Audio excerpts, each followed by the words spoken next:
Ebenada obubu da etoso de no nkru wo mfie mpinu ne aduonu mienu mu ye mama chen ama makwaba abaya no pa no nsia kase boso ya today OBT news na ensama ye de bem de akotini wo mu bi ene se dom kuma no ba no di ne wo mra hye bedwafie mu esa wa ye krado so obeta ya ban yachi ewo ni nsusu ye ne nhihye ye bi emu sanso ena kanoforiata echirema nhihye ye pa o de aba ese eye o mayemu ka bi aye bobi wo ho mbetete so no ebeboa amasika samo no efa bi no etumi ejena ne nan so ensam fufuro bi eka ho ena me de ebesom mu me di ede maame efia nyako papa bi kasebo no enchiremu enie Yako mrashe bedwafie mu a ba no dini madam kuma no wono ana Tamale South wo ye mrashe bedwani wo ho honorable Harry na Idrusu ena de nsema tudwa wo chemu se utwa wakati matotonwe a na wonwe nam bia enu nti no omo beta ya ban na chi ewo nsusu ye papa ene hyehye ye pa oye edi aboa ma wo man no etumi edi ye titwe ne ya ye wo ahokyeremu na ni nyina ne se wo se ne ma ban de atudwa se ye bete de ye krefuru nkrofo aman so eba oman yi mu so no omo ta na chi pampe na wodi nsem we tudwa Listen very carefully to the Honorable Minister for Finance, and I have just few observations. One, at least he showed candor in admitting that the economy is in crisis. I can only pray that it doesn't get worse. But crisis we are in, and crisis Parliament must help government to walk out of it. How do we do it? Remains a question we all must seek answers to as we engage today. Mr. Speaker, Ghana's economy, and as I listen to the Honorable Minister for Finance, the 2023 budget statement is replete with evidence that government is simply broke and the economy in crisis, and an economy under life support that needs some resuscitation. Some of the measures may provide the relief that the economy needs. Some may exacerbate them. For instance, when you say you are placing a cap on employment into the public and civil service, how does that add to the already existing alarming unemployment levels of our country? When you are placing a cap even on enrollment to teacher and nurses training schools, not the payment of their allowances, when then in opposition you saw no good in the NDC, at least today there's some good in the NDC, that the value added tax, a tax instrument which rakes in 15 billion annually, was the thinking and thoughts of the party you so thought couldn't make any meaningful contribution to our national development effort. Honorable Kenneth Oforiata eyaban sana hene wono so nsama wode atudwa ni nyina efa nhyehyɛ ya mpanimfo aye ese ekabia ya na ebro so ya ban ne ebo no omatwitwa ni nyina mu no watete enema so eno no wose ya nhyehyɛ papa ya ebeboa ma oman no ekatwitwi de bia ye bo a ya na ebro so bebremfa so ni so no yetimi atete so wode ensam we tudwa ebra wo machia ewo hone ne mpatamu a mahye adwafo no edwendwen budget ya wode betudwa no eho. We have to approve it. And so we have to be involved in the instruments that implement these priorities. And that is usually provided for in the Budget Act, which sets up a committee in the House that leads the House in making inputs into whatever the government is doing on behalf of the President and finally being presented by the Minister of Finance. We have to expedite action on the process in the passage of that Budget Act. I think that is the only way we can better comprehend the themes covering these budget documents. And I believe it will also give MPs notice of the underpinnings of the budget, and that provide a solid foundation during the debate and a better monitoring and evaluating basis of the policies and programs of government. With this, I want to conclude, and I pray that as honorable members of Parliament, you work together at this workshop and hereafter to serve the interests of our dear nation, Mother Ghana, and your constituents as you consider and approve the budget statement and economic policy for the 2023 financial year. I'm sure at the end of the day, you'll be able to go home and tell your constituents that in the 2023 budget, your constituency and you stand to benefit from 1, 2, 3 areas. That's part of it. And you should be able to tell how much goes to women, how much goes to the youth, to make sure as we committed ourselves to implementing gender-sensitive parliaments. We have to, these are the things you have to look at. And so you don't allow the government to come and impose a budget on you. The way to walk out of what we are in today, the economic situation we are in today, is what we found ourselves here to do. Let's together find a way out. Monfa enche de Yakobo ye ask Babin ya wo yakasamafo e wo mrahye bedwafie mu ne nsama wo de atodwa eche mu se e wo se nyina yakabom na ye adwumaden e bo man se de be ya IMF nsensam kra de e be free yakwan no ho e bi e na yekohwe no na yenkohwe kanofo wi atade a medi kan edi tudwa no. We have honorable members worked this path before and inflicted mortal wounds on ourselves. There have been concerns for government to streamline expenditures. These concerns have persisted even when government undertook a 30% cut in discretionary government spending this year. Further to this, the 2023 budget outlines key measures approved by Cabinet to contain expenditures.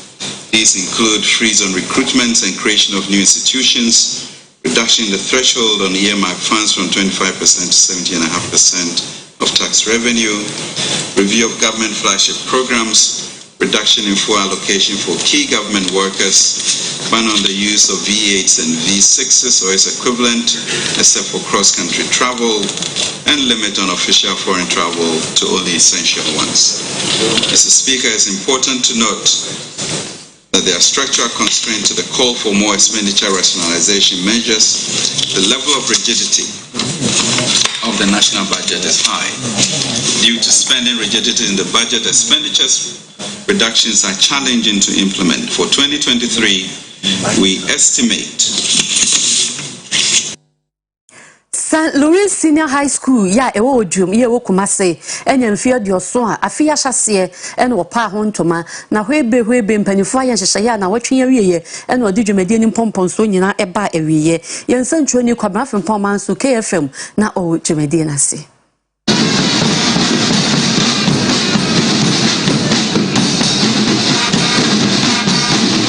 afe apem ahenkron adwonu mienu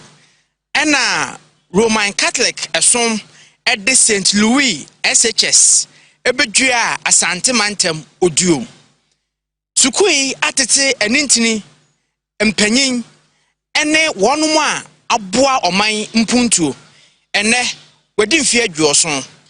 empanyin ene enintini a abadwumadie yase no wade nsam etudwa yenko ne yenkonkotie bi midende kwabena frempon manson KFM. We all know the major role the Catholic Church has played in making and developing this school to what it is today. It is only appropriate to start by commending the founding members of this institution for their foresight. The theme for today's anniversary, maintaining our heritage, transforming our world, is therefore appropriate. Chair, St. Louis Senior High School has had a long but very successful journey over the past 70 years. And even as we celebrate today, we must not take these 70 years of success for granted. We therefore must continue to propagate the essence of good virtues that have been our foundation for stability growth, and progress. You have, for the last 70 years, set yourselves apart as one of the best second cycle institutions in training and nurturing young girls into leading ladies in our society. Again, you also sustained strong academic credentials, as eloquently articulated by the head girl here, is exemplary and deserves a mention on this special day. It would interest you to know that in maintaining the high standards that St. Louis Senior High School is noted for, we have continued to maintain our status as a Category A school ever since GES began categorizing schools. The social life of St. Louis Senior High School is exuberantly clad with clubs and societies, such as the Writers and Debaters Society, the Catholic Student Union, the Literary Group, just to mention a few. All these clubs help shape us up to become the holistic and vivacious ladies we are noted for.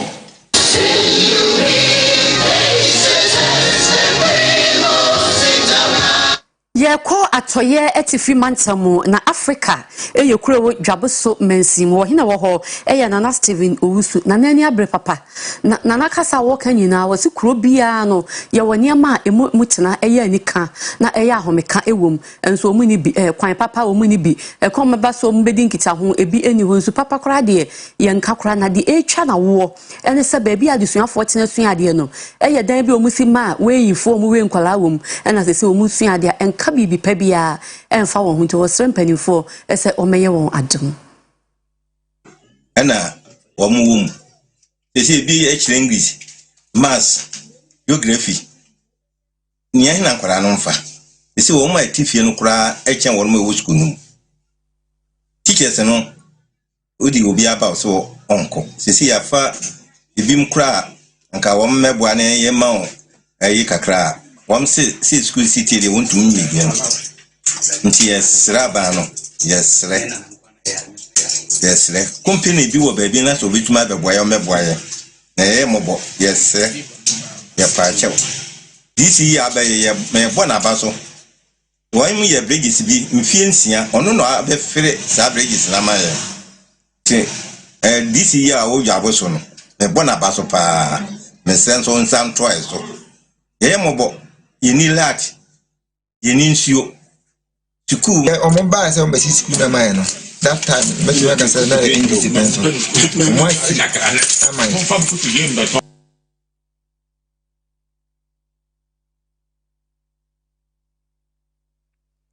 Yegusua ewo ngomasuamu na yekwa atwama mponu amansim ewo asante mantemu Oyerepa dodowa DA basic school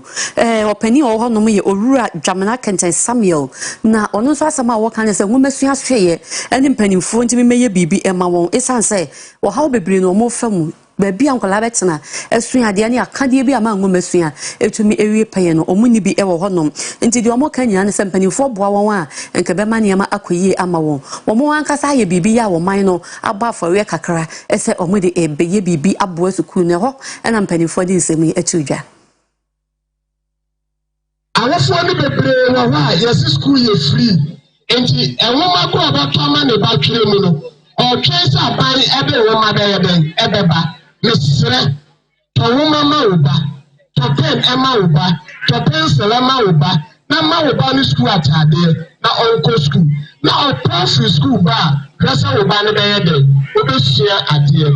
adisire de ma da ta sa me mfama oman eye ye teacher fo aye ne omo ha yes ramo you provided your friend a conducive environment ema omo teacher ni onya ba ha wa ba ye oman no dia asembia to teacher ni wa ha podo aman won esese muti nachi na muchire nachi na bibia ye den ekoyie ema no enti mesira mo o mi ehwe ya chire fu ni yie bua na isi kifa 26 edan na o se de ne dwode na se na ai bi nya ankrankan na de sense amoa ne dwode na ka be se se ankranka omo nsemu bi na omoboa so mo sunwa na omoboa omoboa do do di from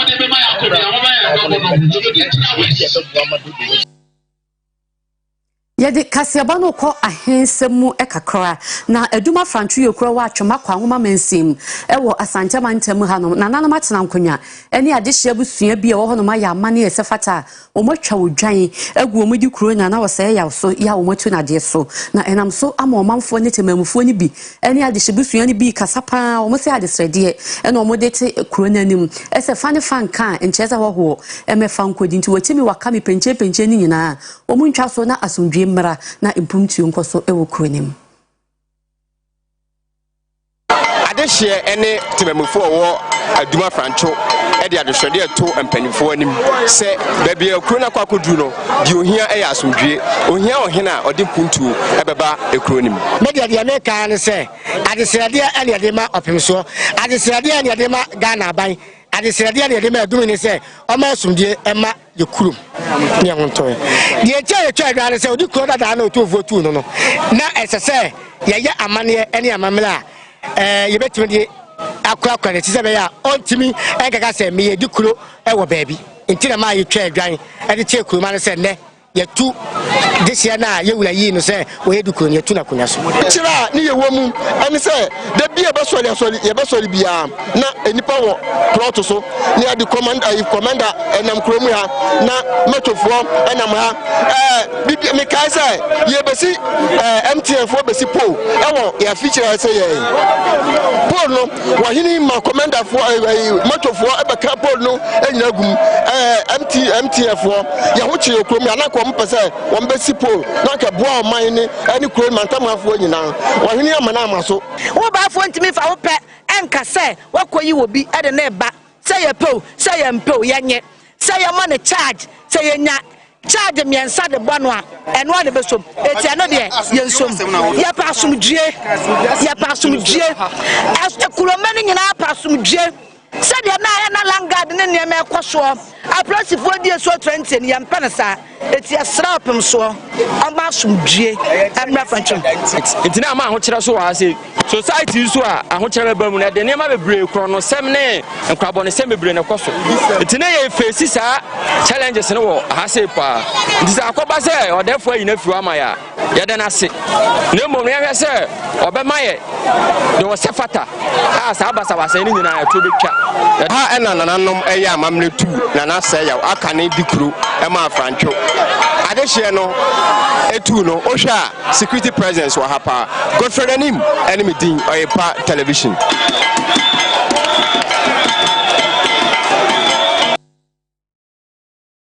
ye ko epoye mansam emuna menya krobo mensimu empanimfo adi dwuma bia ni nyina no efa se abroyi poma kwama fiada ebe eye kuafo da omamu ide nyina no epoye mansam ena omubedi no ndi mpanimfo toto niema ehihye ho fa enkakra na honorable Simo kwaku chacha ya wo ye Eastern Regional Minister ena ede to ne manfo anim ese obi anhwese sese no nuane a yedua wo ye mamu ye ni beje ho na yedi bie na afi ofie nso no wo asase kakra da hono ma no waye garden kakra duadua no ba ye ni bi na wodi e ba na sa akra e ma wa hoden sonko se ya esu time bia na omu hu se bia ekwaye nu na enye adwuma but se nu mi ka kire omu na mefa omu ni nyina ehye kwaye nu mu na omu nkoso ye kwa adwuma nu because enu su sika wom omu hwe nu se bia eye adwuma na bia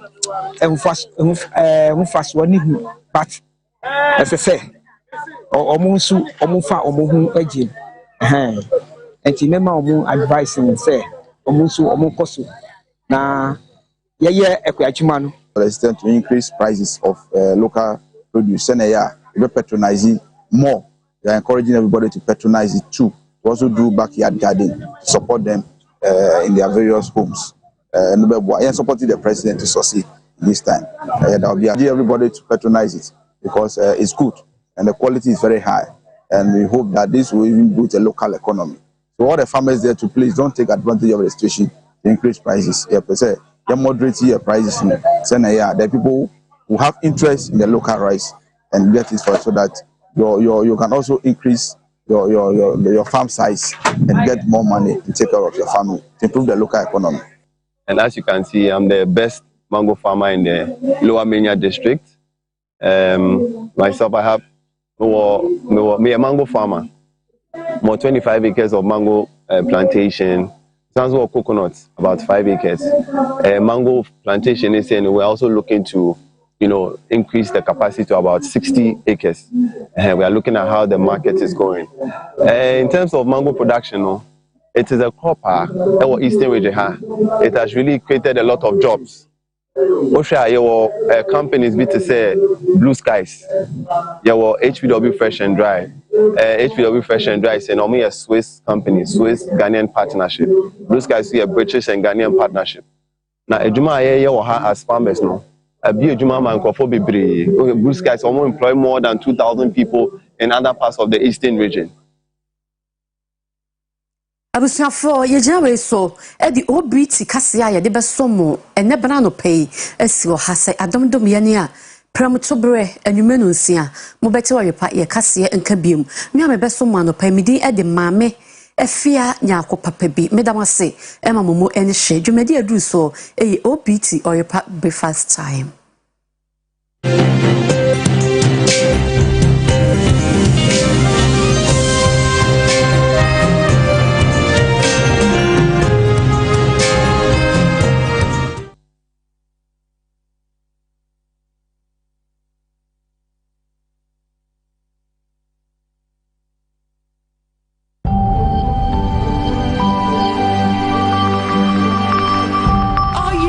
TV, every nyame.